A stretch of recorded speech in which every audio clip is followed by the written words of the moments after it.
দর্শক শ্রোতা, আপনি দেখতে পাচ্ছেন যে এমপিভুক্ত এবং নন এমপিভুক্ত বিদ্যালয়ের যে শিক্ষক এবং শিক্ষার্থীরা ওরা কিন্তু আজকে 4 দিন ধরে জাতীয় প্রেস ক্লাবের সামনে ওদের মানববন্ধন কর্মসূচি পালন করছে। ওদের কিন্তু 2টি দাবি ছিল, একটি হলো ওদের প্রতিষ্ঠানগুলো এমপিভুক্ত করা এবং দ্বিতীয়ত ছিল ওদের বেতন দাবি বাড়ানো। এবং ওদের দাবিগুলো না মানা পর্যন্ত কিন্তু ওরা প্রেস ক্লাব ত্যাগ করবে না। এখন কিন্তু ওরা প্রেস ক্লাবে ছেড়ে ওরা পল্টন মোড় হয়ে কিন্তু ওরা সচিবালয়ের দিকে যাচ্ছে এবং ওদের একটাই দাবি, ওদের দাবিগুলো মেনে না নিলে ওরা কর্মসূচি অব্যাহত করবে না এবং ওদের যে কর্মসূচি ওরা এটা চালিয়ে যাবে।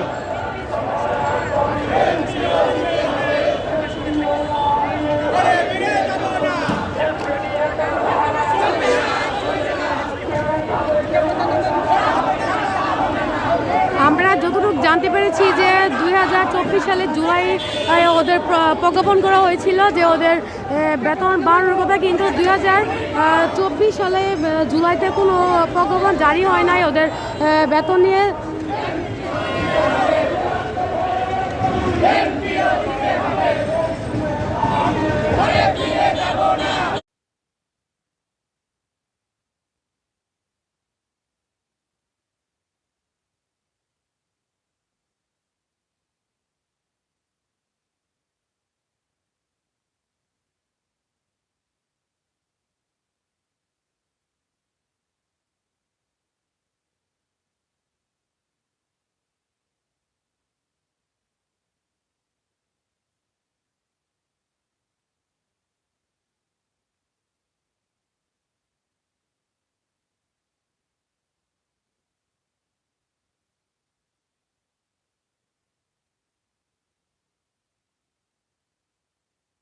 আমাদের সরকারের কাছে একটাই দাবি, আমরা 2024 সালের ফেব্রুয়ারি 23 তারিখ থেকে রমজানের 17 তারিখ পর্যন্ত আমরা এখানে অবস্থান কর্মসূচি করেছি।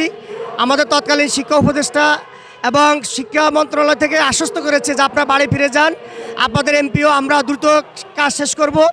এরপর যখন তারা আমাদেরকে কথা মতো এমপিও বাস্তবায়ন করেন নাই, তখন আমরা আবারও মে শেষের দিকে আমরা আবারও এখানে এসেছি।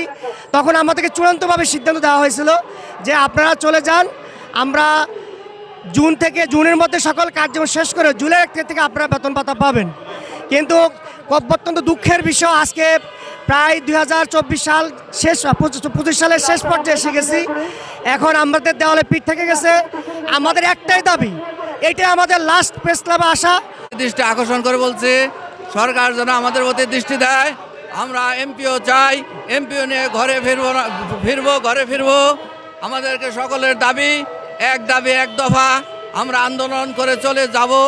আমরা ঘরে ফিরবো না যতক্ষণ পর্যন্ত এমপিও না পাবো। আমরা আশা করি সরকারের প্রতি দৃষ্টি সদয় উদয় হোক।